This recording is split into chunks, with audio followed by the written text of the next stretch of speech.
Selamat pagi. Hari ini Jumat 2 Mei tahun 2025. Kita akan bersama merenungkan firman Tuhan dari Bilangan 10 ayat 1 hingga 10. Bilangan pasal 10 ayat 1 sampai 10, demikianlah firman Tuhan. Selanjutnya, Tuhan berkata kepada Musa, "Buatlah 2 buah trompet dari perak yang ditempa. Pakailah itu untuk mengumpulkan umat dan untuk menyuruh mereka berangkat. Apabila kedua trompet itu ditiup, seluruh umat Israel harus berkumpul di depan pintu kemah pertemuan. Namun, jika hanya 1 trompet saja yang ditiup, hanya para pemimpin suku saja yang berkumpul di hadapanmu. Tiupan pendek pada trompet berarti perkemahan yang ada di sebelah timur harus berangkat. Tiupan pendek yang kedua berarti perkemahan yang ada di sebelah selatan harus berangkat. Tiupan pendek ini hanya dibunyikan apabila mereka hendak berangkat. Namun, untuk mengumpulkan umat, tiuplah trompet itu dengan bunyi yang panjang, jangan meniupnya dengan bunyi yang pendek. Anak-anak Harunlah, yaitu para imam, yang harus meniup trompet. Ini akan menjadi ketetapan bagimu selamanya, dari generasi ke generasi. Jika kamu pergi berperang melawan musuh di negerimu sendiri, tiuplah trompet sebagai tanda peringatan supaya Tuhan, Allahmu, akan mengingatmu dan menyelamatkanmu dari musuh-musuhmu.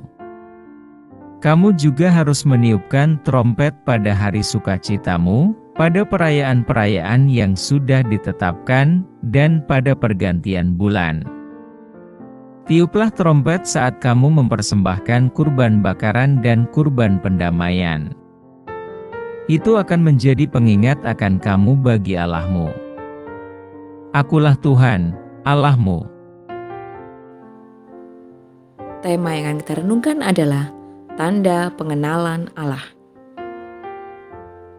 Anak buah kapal menggunakan kode Morse atau semafor untuk memberikan tanda peringatan adanya suatu keadaan darurat atau bahaya. Begitu pentingnya tanda atau isyarat tersebut, maka diatur di dalam peraturan internasional supaya dapat digunakan oleh setiap kapal yang berlayar. Dalam pembacaan ini, bangsa Israel menggunakan nafiri sebagai isyarat atau tanda peringatan untuk berperang, berkumpul, dan berangkat di ayat 1-9. Mereka memakai nafiri sebagai tanda untuk mengingat Allah yang telah membawa mereka keluar dari tanah Mesir di ayat yang ke-10. Mereka melakukannya pada saat bersukaria, perayaan umat Israel, bulan-bulan baru, dan persembahan kurban bakaran dan keselamatan. Nafiri yang digunakan bukanlah berdasarkan keputusan mereka, akan tetapi atas dasar perintah Tuhan kepada Musa untuk membuat 2 nafiri dari perak tempaan. Dengan kata lain, Allah menggunakan nafiri tersebut untuk memimpin dan memberi peringatan umatnya dalam menghargai bahaya musuh dan dalam peribadatan mereka. Hal itu berarti bahwa Allah ingin bangsa Israel hanya menyandarkan hidup mereka pada pimpinan dan pertolongannya semata. Dalam hidup ini seringkali Allah memakai banyak macam tanda untuk menunjukkan bahwa Ia ada dan hadir dalam hidup kita. Tapi terkadang kita kurang peka terhadap tanda-tanda tersebut. Banyaknya persoalan hidup yang kita hadapi membuat kita dengan mudah menggeser hubungan kita dengan Tuhan. Seringkali kita hanya berfokus pada kekuatan sendiri dan mulai melupakan Tuhan ketimbang memilih duduk kaki Tuhan. Seharusnya hanya Allah sajalah yang menjadi fokus utama hidup kita. Oleh karena itu, marilah kita belajar dari umat Israel yang mau melakukan apa saja yang Allah perintahkan, walau hanya melalui tanda dari tiupan bunyi nafiri. Meskipun demikian, mereka mau dipimpin dan diperingatkan oleh Allah. Apa kehendak Allah atas kita? Carilah tanda pengenalan Allah setiap saat melalui doa dan pembacaan Alkitab. Kiranya kita makin memahami maksud dan kehendak-Nya di dalam hidup kita. Mari bersama kita berdoa. Selamat pagi Tuhan, terima kasih untuk udara segar yang boleh kami hirup pagi ini.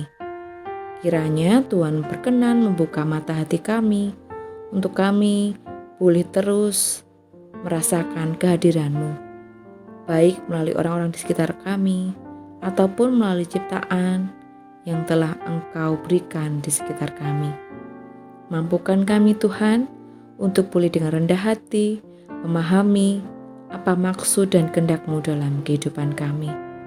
Mampukan kami untuk boleh setia di kaki-Mu Tuhan, agar kami boleh mengenal Engkau lebih dekat dan lebih dekat lagi. Sehingga dalam nafas kehidupan kami selalu mengingat dan bersyukur atas pemeliharaan-Mu yang begitu nyata buat kehidupan kami, anak-anak-Mu. Di dalam nama Tuhan Yesus kami berdoa dan mengucap syukur. Haleluya. Amin. Demikian renungan pagi ini. Bertemu esok. Tuhan Yesus memberkati.